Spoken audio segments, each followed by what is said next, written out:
Thank you for joining For Our Special Kids, where we openly and honestly discuss the magic and the mess of raising a child with special needs. We are thrilled to have you here and hope this time provides you with some wonder and wisdom. I'm your host, Jennifer Lansing. Let's get started.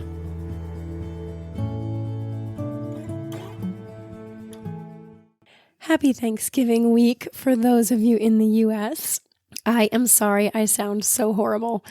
I got Teal's cold 2 weeks ago, and then she promptly gave me another one right on top of it. Neither of us were healthy, and then she came home with another cold. So, yay! I'm also sorry that the episode is launching later than normal. Last week, I actually had to cancel or move 4 recordings. So I ask you to forgive me for that. So this week, I did want to talk with you about guilt around gratitude. I know that's a bit strange. It's a topic that doesn't exactly feel right around Thanksgiving, but I feel that many of us struggle with celebrating our freedoms and our blessings when so many within the world are suffering right now. So when I sat down to think about this, I actually had a message come through and I wanted to share it with you. Basically, I was told that the guilt we associate with our happiness when the world is in upheaval does no good. The best thing we can do for the energy of the situation, which we can't control the situation, is to raise our vibration. When we raise our vibration, we send those energy patterns to the area that needs it most. Raising our vibration helps and does not hinder the other. So many people now worry about their own abundance, while other abundance is being taken away. And that worry does not help. The worry takes away. What our world needs is for you to cherish your abundance. Give thanks for it, savor it, celebrate it. For when we do this, we give that positive energy to those who need it most. So that was the kind of the channel little message that I received. So when I received it and when I read it back, it made perfect sense to me for so many situations. When I worry and feel heavy for another, what type of vibration am I actually sending them?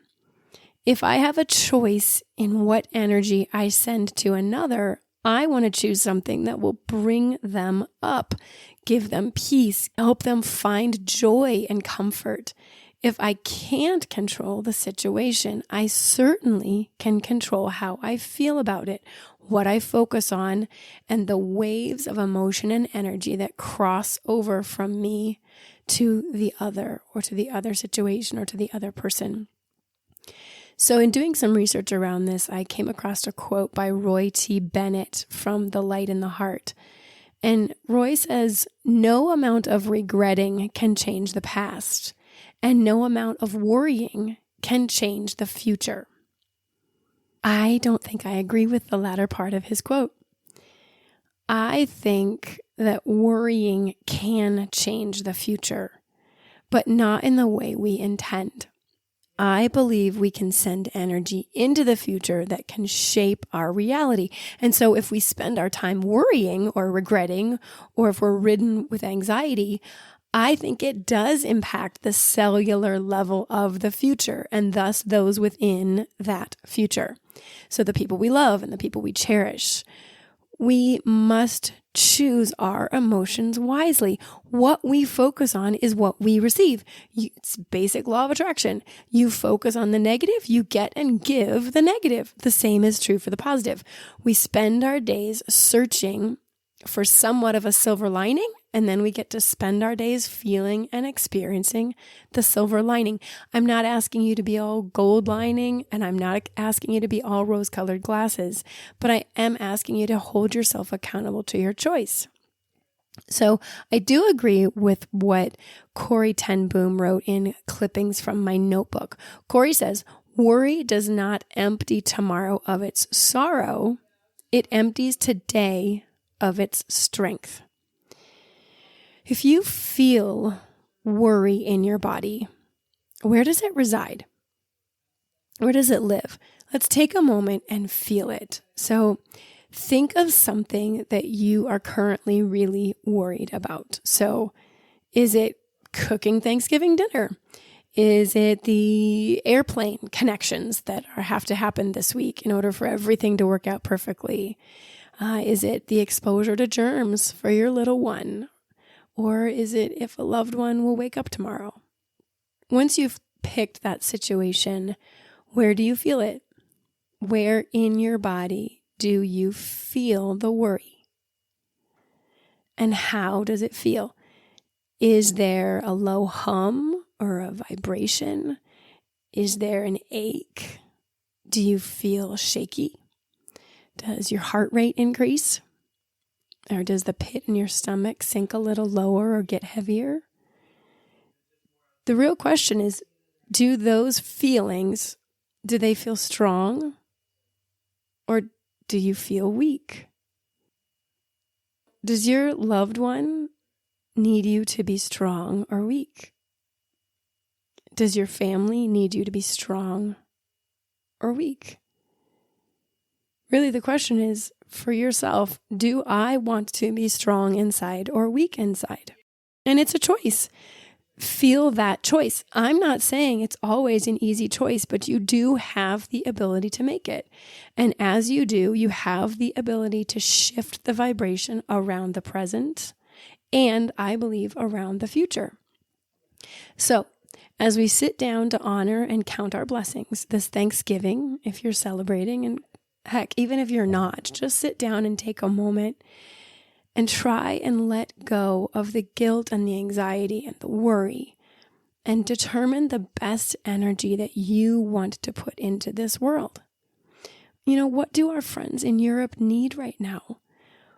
What does the mom sleeping in her car need right now? If you can't give a clean home or a warm meal or peace, a peaceful reality, what can you do? So that is my challenge to you, my friend. I am not asking you to forget the suffering and the struggles, but I'm asking you to determine the best way for you to positively make a difference from halfway around the world or halfway across the state. What can you do? How can you think? How can you feel? Many blessings to each and every one of you.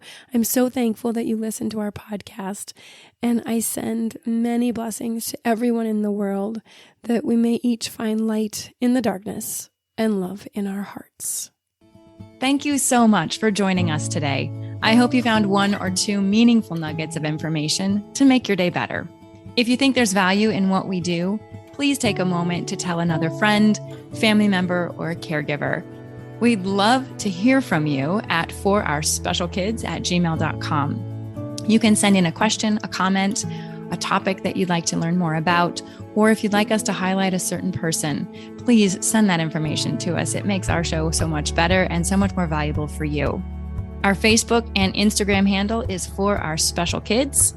And finally, remember to witness the wonder and the wisdom within yourself and others. Until next time.